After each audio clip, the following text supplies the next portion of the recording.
Hello and welcome to civil वाला। इस MCQ series में ये आज का जो लेक्चर है ये इंडस वैली सिविलाइजेशन से रिलेटेड है।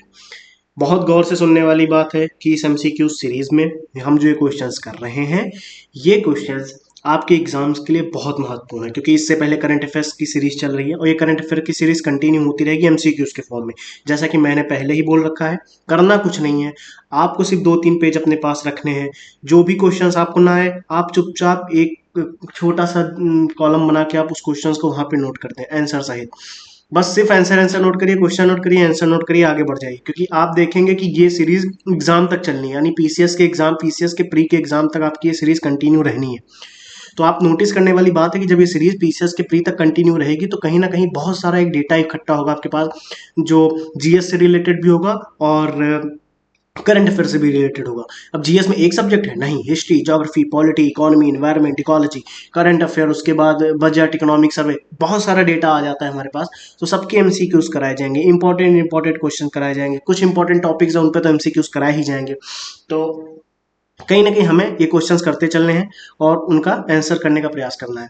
तो उसी संबंध में आज का जो पहला सवाल है वो सवाल है कि सिंधु घाटी सभ्यता का संबंध है किससे? ऐतिहासिक काल से, प्रागैतिहासिक काल से, आद्य ऐतिहासिक काल से या उत्तर ऐतिहासिक काल से? इसका क्वेश्चन जिनको नहीं आता वो नोट कर लेंगे अपनी बुक में, जिनको आता है वो टिक करें आद्य ऐतिहासिक काल से। अगले क्वेश्चन पे चलते हैं। अगला क्वेश्चन है हमारा, हड़प्पा सभ्यता का कुल क्षेत्रफल कितना है? 18 लाख वर्ग किलोमीटर, 19 लाख वर्ग किलोमीटर, 10 लाख वर्ग किलोमीटर या 13 लाख वर्ग किलोमीटर? जाहिर सी बात है, ना ही 18 लाख वर्ग किलोमीटर है, ना ही ये 19 लाख वर्ग किलोमीटर है और ना ही 10 लाख वर्ग किलोमीटर है। हड़प्पा सभ्यता का कुल क्षेत्रफल 13 लाख वर्ग किलोमीटर है। अगले क्वेश्चन पे चलते हैं।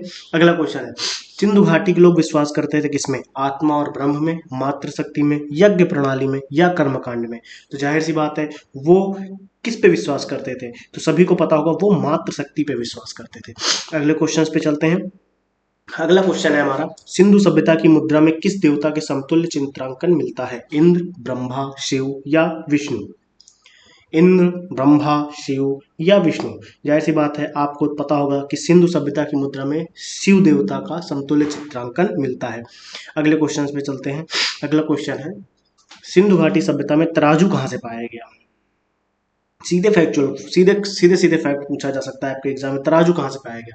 लोथल से, हड़प्पा से, मोहनजोदड़ो से या लरकाना से? तो ये पाया गया है लोथल से। अगले क्वेश्चन पे चलते हैं। अगला क्वेश्चन है हमारा, हड़प्पा सभ्यता के लोग निम्नलिखित भगवान में से किसकी पूजा नहीं करते थे? शिव, विष्णु, कबूतर या स्वास्तिक? किसकी पूजा नहीं करते थे पूछा गया है। तो ये विष्णु की पूजा नहीं करते थे। अगले क्वेश्चन पे चलते हैं। अगला क्वेश्चन है हमारा, सर्दी हो गई थोड़ा।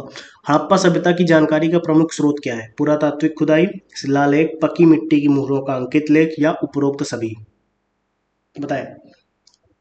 तो इसका आंसर हो जाएगा पुरातात्विक खुदाई। हड़प्पा सभ्यता की जानकारी का प्रमुख स्रोत पूछा गया है। अगले क्वेश्चन पे चलते हैं। हड़प्पा के निवासी किस खेल में रुचि रखते थे? कबड्डी, गुल्ली डंडा, बेलों की दौड़ या शतरंज? बहुत सिंपल सा क्वेश्चन, इसका आंसर है शतरंज। अगले क्वेश्चन पे चलते हैं। अगला क्वेश्चन है हमारा, सीधे फैक्चुअल क्वेश्चन है, देखिए फिर से यहाँ पे।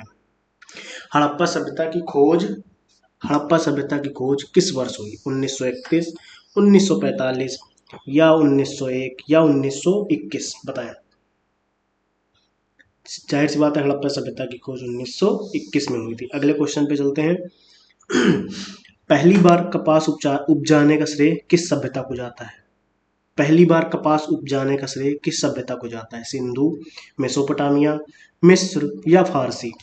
इसका आंसर है सिंधु सभ्यता को। अगले क्वेश्चन पे चलते हैं। सिंधु घाटी सभ्यता को आर्यों से पूर्व रखे जाने का महत्वपूर्ण कारक है? लिपि नगर, नगर नियोजन, तांबा या मृदभांड? तो इसका आंसर हो जाएगा मृदभांड। अगले क्वेश्चन पे चलते हैं। सिंधु घाटी के निवासियों की सभ्यता को जानने का मूल स्रोत क्या है? मोहरे, बर्तन, जेवर, हथियार और औजार, मंदिर या लिपि? मूल स्रोत की बात की गई, ध्यान रखना मूल स्रोत पूछा जाता है। जानने का मूल स्रोत क्या है? सिंधु घाटी के निवासियों की सभ्यता को जानने का मूल स्रोत है बर्तन, जेवर, हथियार और औजार। क्लियर। अगले क्वेश्चन पे चलें। अगले क्वेश्चन है हमारा, हड़प्पा सभ्यता का नगर था 2 स्तरीय, 3 स्तरीय, 1 स्तरीय या इनमें से सभी? बताएं। तो 2 स्तरीय था। अगले क्वेश्चन पे चलते हैं। हड़प्पा सभ्यता किस युग की थी? कांस्य युग की, नवपाषाण युग की, पुरापाषाण युग की या लौह युग की? तो इसका आंसर है कांस्य युग की। अगले क्वेश्चन पे चलते हैं। हड़प्पा का उत्खनन करने वाला प्रथम पुरातत्वविद जो इसके महत्व को नहीं समझ पाया था? Alexander Cunningham, sir John Marshall, Martin wheeler या जॉर्ज ए डेल्स? तो इसका आंसर है अलेक्जेंडर कनिंघम, क्योंकि वो इसके महत्व को नहीं समझ पाए थे। इसकी कहानी आपको पता होगी, ये सब एक्सप्लेन किया जा सकता है यहाँ पे, लेकिन एक्सप्लेन ना करने का मतलब ये है कि आप चुपचाप आगे बढ़िए। क्वेश्चन नहीं आ रहा, आप याद करिए, आगे बढ़िए, एग्जाम बहुत पास है, एक्सप्लेनेशन पे नहीं जा सकते इस वक्त। सिंधु घाटी सभ्यता निम्नलिखित में से किस सभ्यता के समकालीन नहीं थी? मिस्र की सभ्यता, मेसोपोटामिया की सभ्यता, चीन की सभ्यता या ग्रीक की सभ्यता? तो इसका आंसर है ग्रीक की सभ्यता के समकालीन नहीं थी। अगले क्वेश्चन पे, क्योंकि नहीं पूछा है ना, अगले क्वेश्चन ध्यान, ये वर्ड ध्यान रखने वाले होते हैं। अगले क्वेश्चन पे, सिंधु घाटी सभ्यता के लिए मेसोपोटामियाई रिकॉर्डों में से निम्नलिखित में से किस शब्द का प्रयोग किया गया था? पिल्यून, मेलुहा, मेगन, फैलका? तो सभी को पता होगा इसका आंसर, ये मेलुहा यूज करते थे। क्या यूज करते थे? मेलुहा। अगले क्वेश्चन पे चलते हैं कि अगला क्वेश्चन क्या है हमारा। निम्नलिखित में से कौन हड़प्पा और मोहनजोदड़ो के उत्खनन से संबंधित नहीं थे? आर डी बनर्जी, के एन दीक्षित, एम एस वत्स या वी ए स्मिथ? तो इसका आंसर हो जाएगा वी ए स्मिथ। अगले क्वेश्चन पे चलते हैं। सिंधु घाटी सभ्यता के संदर्भ में कौन सा कथन सही नहीं है? ध्यान रखना, फिर से पूछा गया कौन सा कथन सही नहीं है। सिंधु घाटी सभ्यता एक उच्च नगरीय सभ्यता थी, सही। लोगों को लोहे की जानकारी नहीं थी, पूछा गया है, कहा गया है कि लोगों को लोहे की जानकारी नहीं थी, बिल्कुल सही, ये भी सही है। यह कहना कठिन है कि लोग किस प्रजाति से संबंधित थे? लोगों को कृषि के बारे में जानकारी नहीं थी, बिल्कुल गलत, कृषि के बारे में उन्हें जानकारी हो गई। अगले क्वेश्चन पे चलते हैं। निम्नलिखित में से कौन सा एक हड़प्पा स्थल नहीं है? चन्हूदड़ो, कोटदीजी, सोहगौरा या देसलपुर? तो इसका आंसर क्या है? इसका आंसर है हमारा सोहगौरा। अगले क्वेश्चन पे चलते हैं। हड़प्पा सभ्यता के बारे में निम्नलिखित कथनों में से कौन सा सही है? शिल्प तथ्यों में असाधारण एकरूपता पाई जाती है, जैसा कि मिट्टी के बर्तनों, मोहरों, ईंट और तौल से सुस्पष्ट है। बाद के हड़प्पा स्थलों में भी उसी निर्माण तकनीक को उपयोग में लिया गया जो परिपक्व हड़प्पा स्थलों में प्रयुक्त की गई थी। केवल एक सही, केवल दो सही या दोनों सही या कोई भी नहीं सही? तो इसका आंसर है दोनों सही है। क्या है?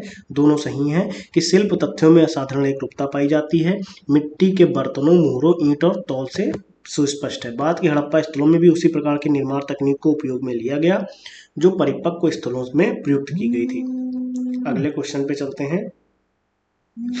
अगला क्वेश्चन है हमारा, हड़प्पा सभ्यता विस्तृत थी पंजाब, दिल्ली और जम्मू कश्मीर, राजस्थान, बिहार, बंगाल और उड़ीसा, पंजाब, राजस्थान, गुजरात, उड़ीसा और बंगाल, पंजाब, राजस्थान, गुजरात, उत्तर प्रदेश, हरियाणा, सिंध और बलूचिस्तान? बताएं। तो इसका आंसर हो जाएगा डी नंबर। अगले क्वेश्चन पे चलते हैं। सोरतुघई सिंधु घाटी सभ्यता किस देश में? भारत, पाकिस्तान, अफगानिस्तान या तिब्बत? तो इसका आंसर है अफगानिस्तान।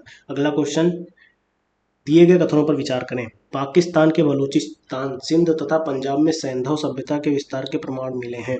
सैंधव सभ्यता का विस्तार अफ्रीकी देश मोरक्को तक था। कौन से सही है? केवल एक, दो या दोनों या कोई नहीं?